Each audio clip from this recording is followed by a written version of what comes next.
I was pouring my morning coffee when the doorbell rang. Opening the door, I froze. 7 years of no contact yet, there they stood. My parents, the same people who fabricated evidence that put me behind bars. Time stopped as memories flooded back. The cold metal of handcuffs, their stoic faces in court, the betrayal cutting deeper than any knife. Before I tell you what happened next, let me know where you are watching from, and hit subscribe so you do not miss what comes after this. Growing up in suburban Boston, my childhood looked normal on the surface. I am Brant Williams, now 32 years old, working as a software engineer in Seattle. My father James was a bank executive who ruled our home with the same precision he demanded at work. My mother Diana ironically worked as a psychologist yet used emotional manipulation as her parenting tool of choice. They presented a perfect family image to the world while maintaining impossible standards behind closed doors. My earliest memories involve report cards on refrigerators and comparisons to cousins who won science fairs. B-plus grades were treated as failures. Piano recitals became performances where second place meant disappointment. I learned to anticipate criticism before celebration. There were rare moments of warmth. Our annual camping trips to Lake Winnipesaukee offered temporary reprieves where Dad taught me to fish, and Mom would actually laugh without restraint. Christmas at Grandma Sarah's house meant 24 hours where perfection took a back seat to genuine family time. Everything changed when I turned 16 and discovered my passion for computers. While my peers socialized, I spent weekends coding simple games and building websites. This passion ignited something genuine in me for the first time. I felt alive, creating digital worlds where I made the rules. My parents viewed this interest as a distraction from their carefully planned trajectory for my life. Law or medicine were the only acceptable paths in their eyes. Technology was for people who could not succeed in traditional professional fields. The first major confrontation happened during my senior year. College applications loomed, and I announced my intention to pursue computer science. My father turned cold. "No son of mine is wasting his potential, becoming a glorified keyboard jockey," he said, slamming his fist on the dinner table.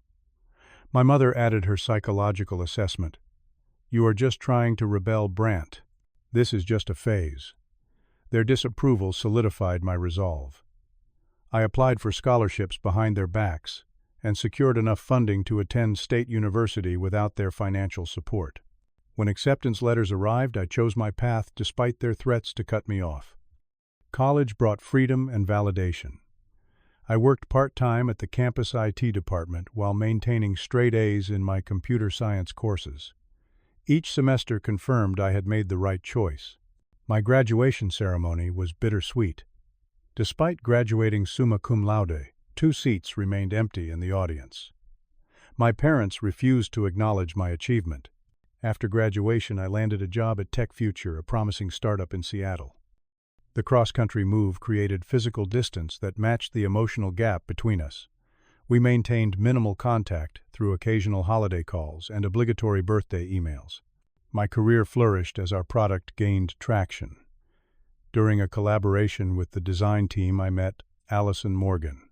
She was brilliant, creative, and understood my passion for technology.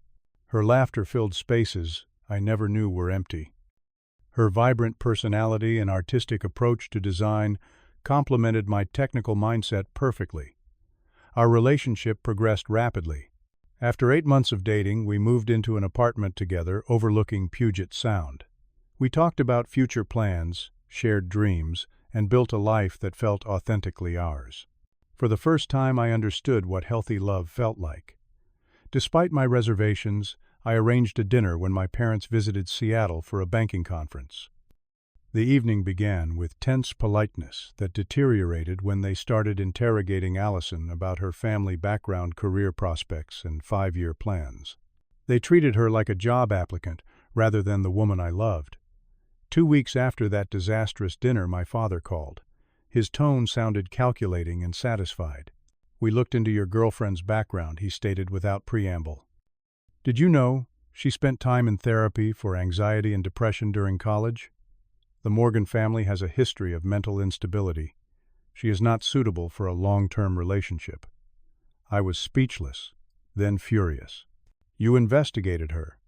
That is a complete invasion of privacy." "We are protecting you from making a mistake," my mother chimed in. "We have your best interests at heart. Their intrusion crossed every boundary." I told them to stay out of my relationship and hung up. That night I asked Allison about her mental health history. She confirmed she had sought therapy during a difficult period after her parents' divorce. Her openness and resilience only deepened my love and respect for her. The following month I proposed during a weekend trip to Vancouver. Allison said yes, and we began planning our future together. My parents responded to our engagement announcement with a formal email listing reasons the marriage would fail. When that did not deter us, the threats escalated. They warned they would disown me completely if I went through with the wedding. I chose happiness over their approval. We found a charming house in a Seattle suburb and made plans for a spring wedding. Life felt perfect despite the shadow my parents cast. I believed time would heal the rift, that eventually they would accept my choices. I was catastrophically wrong. The nightmare began on an ordinary Tuesday. Allison and I had a minor disagreement about wedding expenses the night before. Nothing serious, just the typical stress of planning. When I returned from work, she was gone. Her phone went straight to voicemail. A vague text message read, "Need time to think. Do not worry." Initially, I respected her space, assuming she was staying with a friend. By the third day, with no contact, panic set in. I filed a missing person report with local police. Officers seemed unconcerned, suggesting adults often take unannounced breaks from relationships. On day 4, everything shattered. 3 police officers appeared at our door with a warrant for my arrest. The charges: domestic violence and unlawful restraint. I protested my innocence while being handcuffed in our living room, utterly confused about what was happening. At the station, Detective Morris slid photographs across the metal table. They showed Allison with bruises on her arms and a split lip. Text messages allegedly from my phone contained threats. A neighbor claimed to have heard screaming from our house regularly. "Where did you get these?" I demanded. "This is completely fabricated." The detective's expression remained impassive. "We received these from concerned parties who have known you a long time." They were reluctant to come forward, but felt morally obligated. My stomach dropped when my parents walked into the station later that day. They spoke quietly with the officers, their expressions solemn, as if carrying a heavy burden. When they saw me watching through the glass partition, my father turned away while my mother dabbed non-existent tears. My court-appointed attorney, Daniel Russo, seemed overwhelmed and underprepared. He advised accepting a plea deal to minimize jail time. I refused, maintaining my innocence and demanding a trial. The evidence against me appeared overwhelming, yet completely fabricated. Someone had gone to extraordinary lengths to frame me. The preliminary hearing revealed the architects of my destruction. My father took the stand as a character witness for the prosecution. With practiced sincerity, he described incidents from my childhood that never happened. He painted a picture of a son with uncontrollable anger issues and a history of intimidating behavior. "We tried everything," he testified, voice breaking for effect. Therapy, medication, specialized schools. Nothing helped his underlying issues with anger management and control. My mother followed with equally damning testimony. As a psychologist, her professional assessment carried significant weight with the judge. She detailed supposed violent tendencies dating back to my teen years, expressing regret for not reporting these behaviors sooner. "We always hoped he would overcome these challenges," she said. "We failed Allison by not warning her sooner. This is partly our responsibility." The courtroom spun around me as I realized the depth of their betrayal. They had not only turned against me, but had constructed an elaborate false history to ensure my conviction. Their testimonies contained just enough truth twisted with lies to seem credible. The final blow came when Allison appeared in court. She looked different, subdued, and uncertain. Her testimony sounded rehearsed, as she described a pattern of controlling behavior that escalated to physical abuse. When cross-examined, She avoided looking at me directly. Something in her demeanor suggested coercion rather than truth. Despite the circumstantial nature of the evidence and lack of prior police reports, the judge found the testimonies compelling. The professional standing of my parents added devastating credibility to their claims. I was convicted of domestic assault and sentenced to 2 years in state prison with potential for parole after 18 months. As I was led away in handcuffs, I caught one last glimpse of my parents. My father placed a comforting arm around Allison's shoulders, while my mother spoke intently to the prosecutor. They had orchestrated my downfall with calculated precision, and I still did not understand why. Those first weeks in prison nearly broke me. Everything I had built, my career, reputation, and future, vanished overnight. My company terminated my employment. Friends stopped returning my calls. The isolation and betrayal consumed my thoughts as I tried to make sense of what had happened.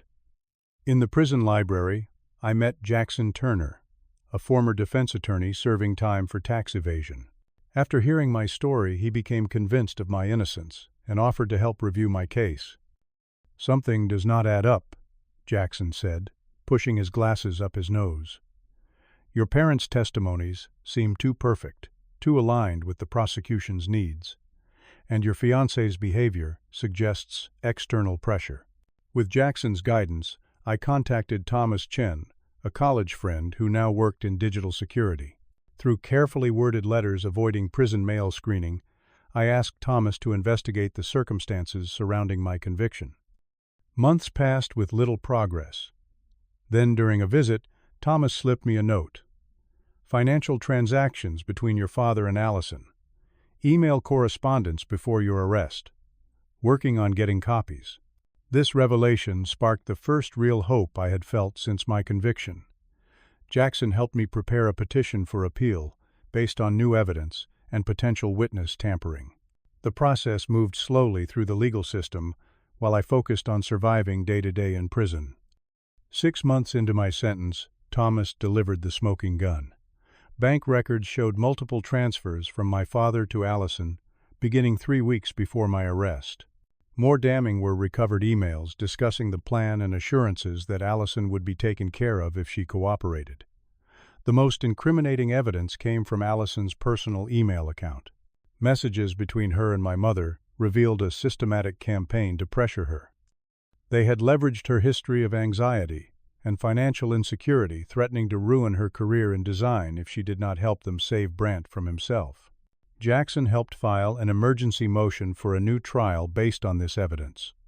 The judge, initially skeptical, granted a hearing after reviewing the documents.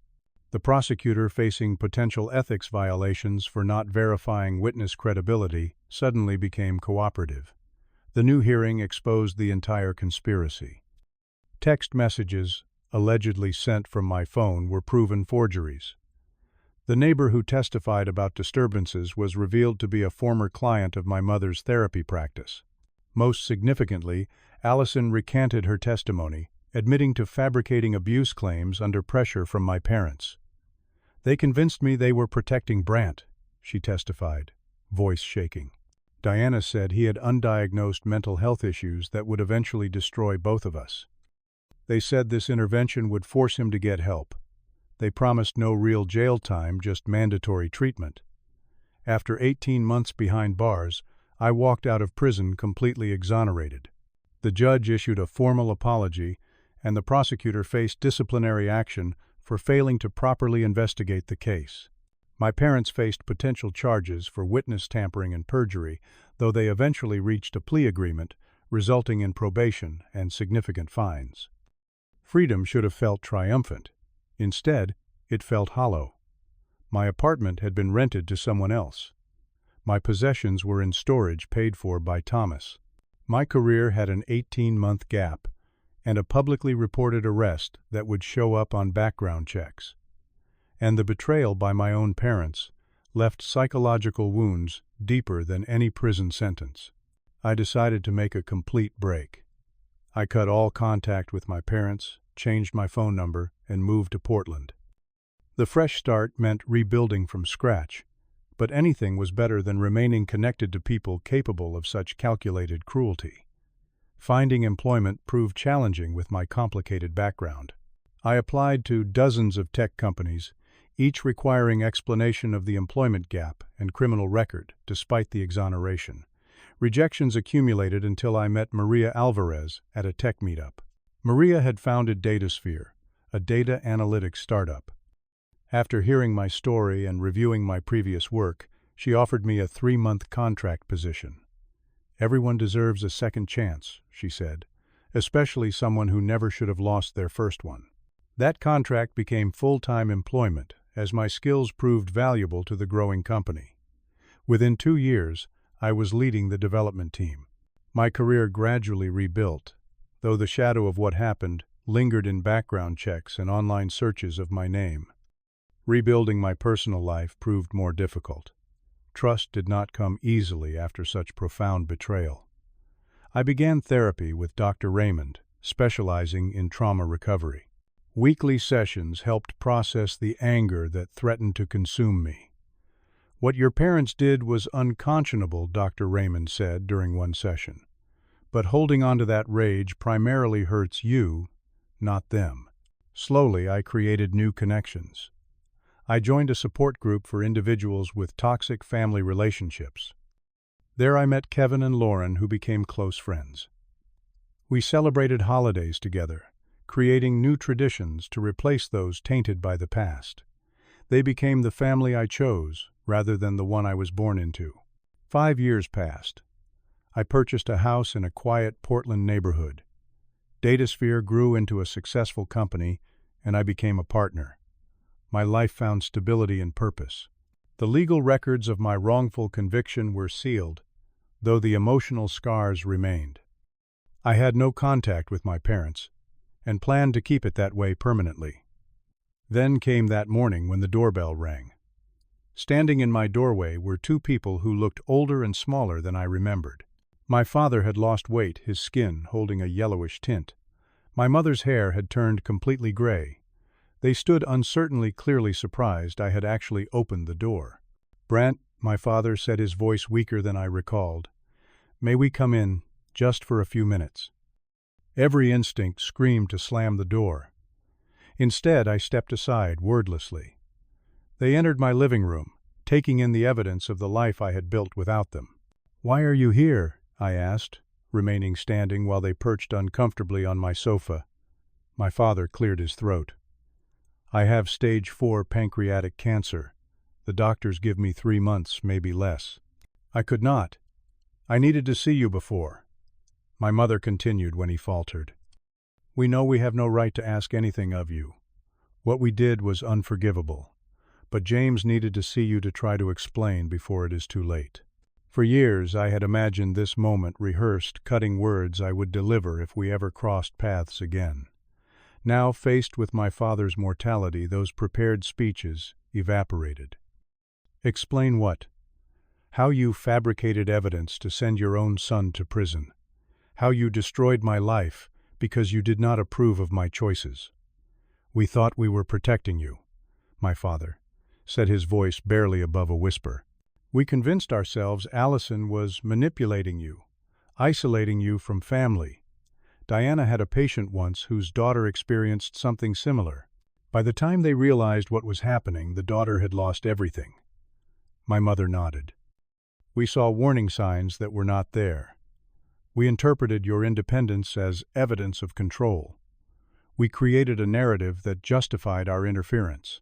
So you decided prison would be better for me." The bitterness in my voice filled the room. "No," my father shook his head weakly. "We never intended for actual jail time. We thought the charges would lead to mandated counseling, maybe probation. When things escalated at the trial, we were already committed to our testimonies. Too proud to admit we were wrong." Their explanation made their actions no less heinous, but offered a glimpse into the distorted thinking that had driven them. They had created a fictional problem, then convinced themselves their extreme solution was justified. "I need time to process this," I said finally. "I cannot give you absolution just because you are dying." My father nodded. "We understand. We left our contact information on this card. If you decide you want to talk again, well, it should be soon.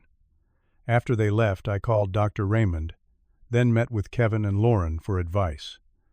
Over the next week, I wrestled with the decision.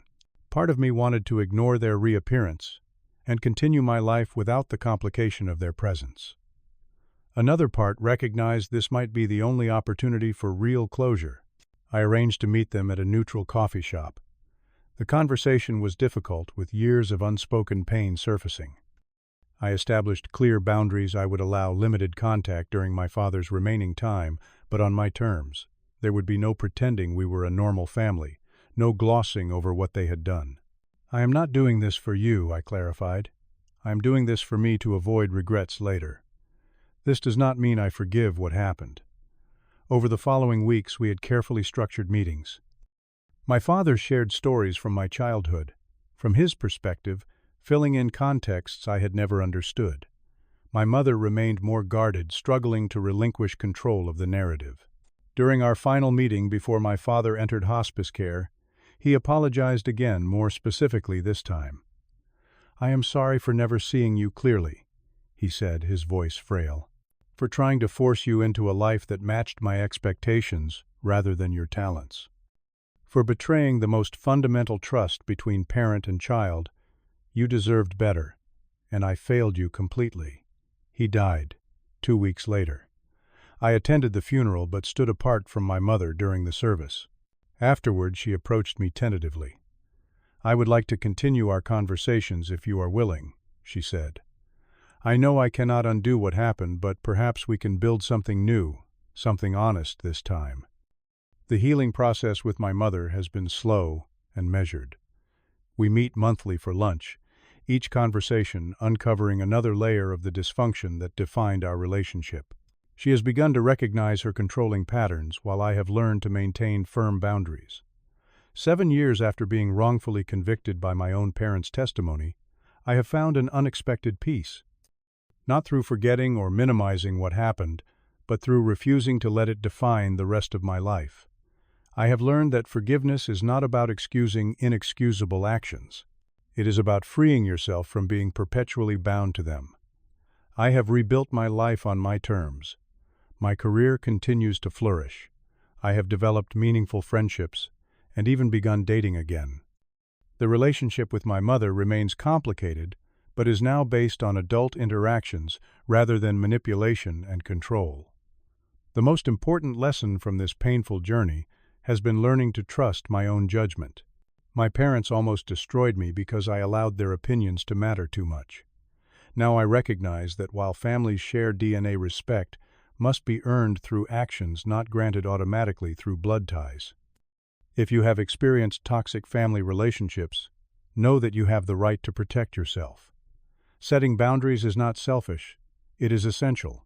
Healing might include reconciliation in some cases, but in others it means walking away with your dignity intact. What about you? Have you ever had to cut someone out of your life for your own well-being, or had to decide whether to allow them back in? Share your experiences in the comments below. Your story might help someone else facing similar difficult decisions. Do not forget to subscribe and hit the like button if this resonated with you. Thank you for listening.